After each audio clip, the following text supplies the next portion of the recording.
नमस्कार, स्वागत है आपका पार्लियामेंट्री बिजनेस में। मैं हूं आपके साथ पवन शर्मा। आज हम आपको एक ऐसे सांसद से मिलवाने वाले हैं जिसने एक यूपी के बड़े राजनीतिक परिवार के किले को ध्वस्त कर दिया। हमारे साथ हैं कन्नौज से बीजेपी के सांसद सुब्रत पाठक जी। बहुत स्वागत है सर आपका। 2019 में जब आप कन्नौज से लोकसभा चुनाव लड़ रहे थे, हम लोग सब वहाँ गए हुए थे।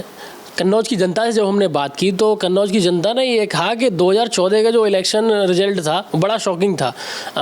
लगभग आपने चुनाव हरा दिया था डिम्पल यादव को। अखिलेश यादव उस टाइम पे मुख्यमंत्री थे। लगभग आपने चुनाव हरा दिया था। कन्नौज की जनता में ये बड़ी आम बात है कि सुब्रत पाठक 2014 में चुनाव जीत गए थे। देखो, यही जनादेश होता है। एक्चुअली मैं तो कुछ भी नहीं हूँ, तो बहुत एक साधारण परिवार में मैंने जन्म लिया। आम लोगों के बीच से निकल कर आया, फिर उनकी आवाज़ को उठाया, उनकी छोटी छोटी समस्याओं को लेकर लगातार संघर्ष किया। गरीब के ऊपर अत्याचार ना हो, इसको लेकर हर प्रकार के हम लोगों ने प्रयत्न किए। तो कुल मिलाकर अन्याय और अत्याचार के खिलाफ जो लड़ाई हम लोगों ने लड़ी है, वो सांप्रदायिकता के खिलाफ जो लड़ाई हम लोगों ने लड़ी है, उसमें कहीं ना कहीं कन्नौज की आम जनता का और ख़ासकर कन्नौज में हमारे प्यारे नौजवान साथी, हमारे शोषित, वंचित, गरीब, इन सब के आशीर्वाद से, मज़दूरों के आशीर्वाद से मैं वहाँ कन्नौज में कन्नौज का सांसद बना हूँ। और ये बात भी सत्य है कि 2014 में अखिलेश जी ने जिस प्रकार से खुलेआम लोकतंत्र की हत्या जो कन्नौज में करवाई थी अपनी पत्नी के मोह में, जिस प्रकार से उन्होंने, तो ये कन्नौज की जनता ने इसको साक्षात देखा हुआ है।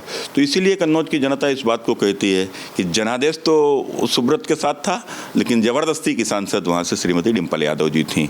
लेकिन इस बार उनकी सत्ता अत्याचारियों के हाथ में थी ही नहीं, तो इस बार कुछ कर नहीं सके। तो आप देख लो, गठबंधन के बावजूद भी कन्नौज की जनता ने उन्हें सपा बसपा के गठबंधन के बाद डिम्पल जी को परास्त कर दिया।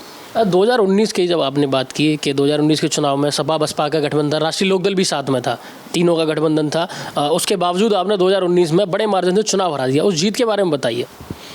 देखो, हमने फिर एक बात को कहा कि देखो, इस देश में 2014 के बाद इस देश में सत्ता का परिवर्तन नहीं हुआ है, इस देश के अंदर व्यवस्था का परिवर्तन हुआ है। 1000 साल से पिछले इस देश के शासक इस देश को लूटने में लगे हुए थे, वो चाहे किसी के हाथ में सत्ता रही हो। 1947 से पहले अंग्रेज़ों की सत्ता थी, अंग्रेज इस देश को शोषण कर रहे थे, इस देश को लूट रहे थे। भ्रष्टाचार पूरे देश में दीमक की तरीके से बस चुका था। उससे पहले इस देश में जब मुगलों का शासन था तो मुगल सत्ता भी इस देश को लूटने का, इस देश के आम जनों को शोषण करने का ही काम करती थी। बाहरी आक्रमणकारी तो लूटने के लिए ही आए, यहाँ के ऊपर शासन किया, सबको मालूम है, किसी से छिपी बात नहीं है। लेकिन 1947 के बाद जब देश को मुक्ति तो मिली, देश को स्वतंत्रता बाहरी शासकों से मिली, लेकिन भ्रष्टाचारियों से नहीं मिल पाई।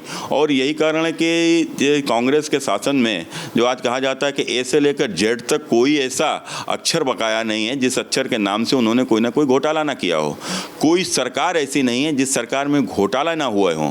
तो कुल मिलाकर हम लोगों ने ही अपने राजनीतिक जीवन में कांग्रेस के खिलाफ, चाहे 2G स्पेक्ट्रम हो, कॉमनवेल्थ गेम्स हो, चाहे कोल ब्लॉक आवंटन हो, आदर्श सोसाइटी हो, ये तमाम सारे घोटालों को लेकर हम लोगों ने जनता में जाकर इनको एक्सपोज किया है।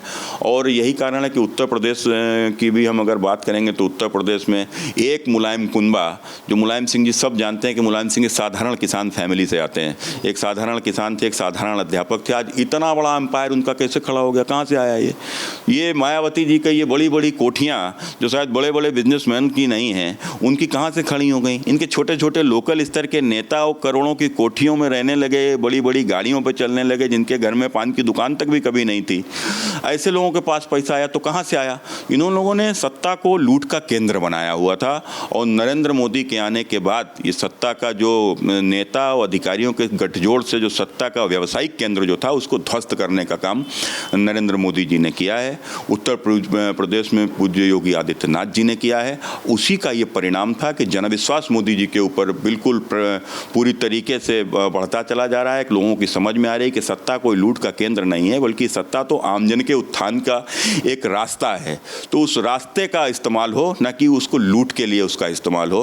तो ये जनता समझ रही है कि भाजपा इनको आम जन के उत्थान के लिए उसका इस्तेमाल करती है उस रास्ते के तौर पर, और वो केवल लूट के तौर पर। तो यही अंतर था और इस अंतर को जनता ने दिखाया। यही कारण है दोनों के गठबंधन के बाद आम जन का और फिर हम लोगों का एक लंबा संघर्ष, समाजवादी पार्टी के द्वारा 4.5 महीना निर्दोष होते हुए जेल भेजना, और जेल भी किन किन धाराओं में, 20,000 रुपये की डकैती का धारा मेरे ऊपर लगाई।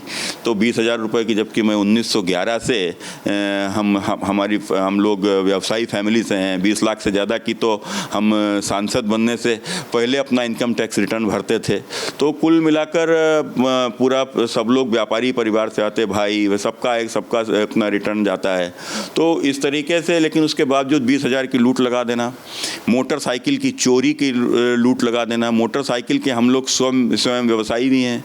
हमारा कन्नौज में TVS मोटरसाइकिल की हम लोगों के पास में डीलरशिप है, तो उसमें सैकड़ों मोटरसाइकिल हम लोगों के पास खड़ी रहती है, लेकिन उसके बावजूद भी मोटरसाइकिल का चोरी लगाया।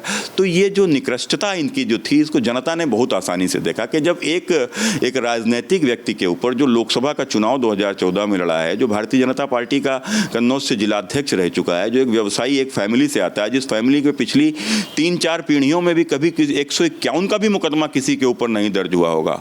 उस फैमिली ने कभी किसी को एक गाली भी किसी को नहीं दी होगी, कभी किसी को अपमानित नहीं किया होगा।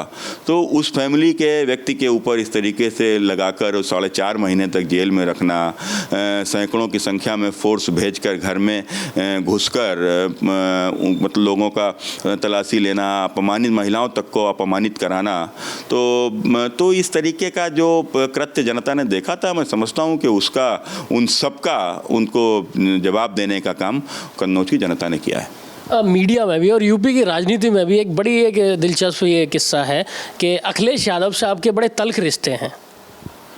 नहीं, तल्ख रिश्ते वाला कोई विषय नहीं है। देखिए, तल्ख रिश्ते तो उनको लगता है कि वो राज परिवार से आते हैं, कोई आम आदमी आए उनके आगे समर्पण कर दे। तो मैं समझता हूँ कि ये समर्पण करने वाला तो ना तो हमारा खून है, ना हमारी संस्कृति समर्पण करने वाली। हाँ, प्यार से मांगोगे तो जान भी दे देंगे। और अगर रंगबाजी कि तुम बड़े परिवार से हो, सत्ता के शीर्ष पे हो, उसके कह के अगर वो दबा दोगे, झुका दोगे, तो हम झुकने वाले लोग नहीं हैं। ये सर केवल ईश्वर के सामने झुकता है, और इसके अतिरिक्त हमारे माता पिता के सामने झुकता है, और फिर जिसको सम्मान करते हैं उसके सामने झुकता है। ये सिर ऐसे ही किसी के सामने नहीं झुक जाता है कि जो वो इस चीज़ को उनको समझना चाहिए। और दूसरा चीज़, जिस प्रकार से वो कुंठित होकर कि माने अगर हम उनके खिलाफ लड़ रहे हैं तो लोकतंत्र में सबको लड़ने का अधिकार है। कल मेरे खिलाफ भी कोई लड़ेगा, तो कि मेरे खिलाफ कोई लड़ेगा तो हम उसके साथ में क्या कोई वो करेंगे। तमाम समाजवादी पार्टी के ज़िले में कार्यकर्ता हैं।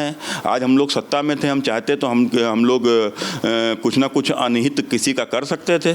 हमने किसी का अनिहित नहीं किया, और बल्कि यहाँ तक कि किसी के ऊपर राजनीतिक मुकदमे भी जो लिखे गए, तो मैंने उससे प्रशासन से कहा कि हमने नहीं, इनको किसी को आप प्रताड़ित नहीं करिए, और ये तो राजनीतिक मुकदमे हैं, ठीक है, इनको ख़त्म करवाइए। अगर ख़त्म हो सकते हो ख़त्म करवाइए, नहीं इनको करने दिए। अब जहाँ जो गलत करेगा वो भरेगा, सीधी सी बात है, वो चाहे कोई भी हो।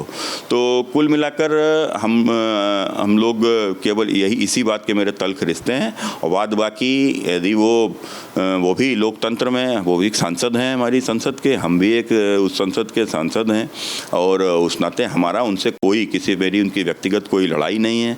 कभी हमने उनका कभी कोई अनहित न किया, न कर सकते हैं। उन्होंने ज़रूर हमारे साथ में क्या किया वो तो हमने आपको बताया विस्तार से।